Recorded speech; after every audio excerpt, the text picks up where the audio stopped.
Too Crazy AI vous apporte les actualités sélectionnées de l'industrie de l'IA d'aujourd'hui. OpenAI achève sa plus grande restructuration avec Microsoft, acquérant une participation de 27% évaluée à 135 milliards de dollars, prolongeant leur partenariat jusqu'en 2032.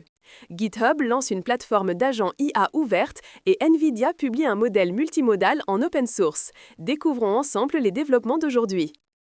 Le 28 octobre, OpenAI a annoncé sa plus grande restructuration, se convertissant officiellement en société à avantage public. Microsoft acquiert une participation de 27%, évaluée à environ 135 milliards de dollars, tandis que la fondation à but non lucratif détient une participation d'environ 130 milliards de dollars. Le point fort du nouvel accord est l'indépendance sans précédent accordée aux deux parties.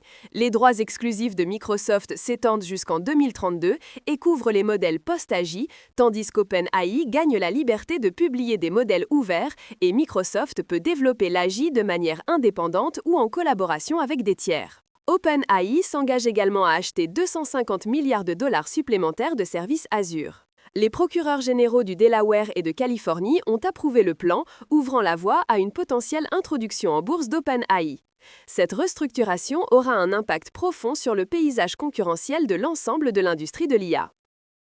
Lors de Universe 2025, GitHub a lancé Agent HQ, une plateforme ouverte marquant la transition d'un assistant IA unique vers un écosystème multi-agent.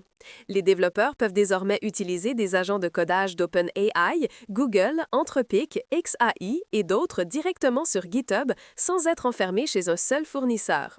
Le nouveau centre de tâches Mission Control permet aux développeurs de gérer toutes les tâches des agents dans une vue unifiée, prenant même en charge le pilotage en temps réel des agents en cours de travail. La sécurité s'est également considérablement améliorée. Les agents de codage Copilot utilisent désormais de manière proactive CodeQL pour l'analyse des vulnérabilités, vérifient les risques de dépendance et exécutent l'analyse des secrets pour empêcher les fuites d'informations sensibles.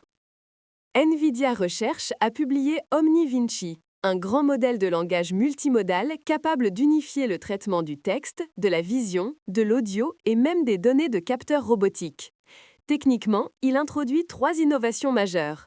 Omni-Align-Net pour l'alignement multimodal, le regroupement d'embeddings temporels pour capturer les informations temporelles et l'embedding temporel rotatif contraint pour l'encodage du temps absolu.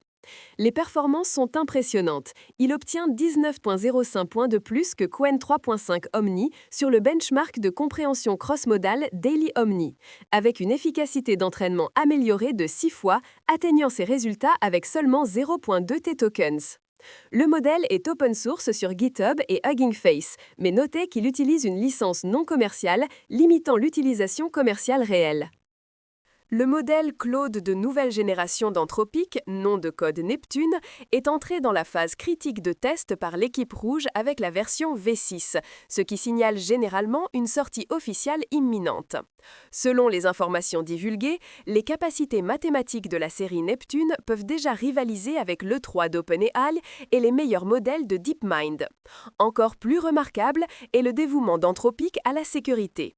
Ils forment spécifiquement des équipes rouges pour mener des tests de résistance intensifs d'1 semaine sur la plateforme Workbench, poussant délibérément les modèles dans des zones dangereuses pour vérifier si le système d'IA constitutionnel peut maintenir la sécurité et la conformité dans des conditions extrêmes. Cette approche axée sur la sécurité est devenue la caractéristique signature d'Anthropic. La société chinoise d'IA Minimax a publié le modèle de génération vidéo Hilo 2.3, réalisant des améliorations significatives sur plusieurs dimensions. Le contrôle du mouvement physique est plus précis, capable de rendre des mouvements de personnages plus complexes et fluides. En qualité visuelle, il maintient un éclairage et des couleurs quasi photoréalistes, même avec un mouvement de caméra dynamique. La capacité de stylisation est grandement améliorée, supportant l'illustration d'animes, la peinture à l'encre et les styles CG de jeux spéciaux.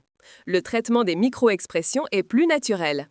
La stratégie de tarification est extrêmement compétitive. La performance s'améliore tandis que le prix reste inchangé, établissant un nouveau record mondial pour la valeur des modèles vidéo, avec la version rapide réduisant les coûts de création en lot de 50%. De plus, Video Agent évolue officiellement vers Media Agent, supportant la création multimodale complète. Voici la question la plus folle d'aujourd'hui. OpenAI et Microsoft ont redéfini leur relation de partenariat. Microsoft peut développer l'AGI de manière indépendante, OpenAI peut publier des modèles ouverts. Il semble que les deux parties aient gagné leur liberté. Mais Microsoft prend simultanément une participation de 27% et un contrat de service cloud de 250 milliards de dollars. Est-ce vraiment le début du découplage ou une nouvelle phase d'intégration plus profonde? Quel est votre choix? Rendez-vous dans les commentaires. Too Crazy AI, plus de folie demain.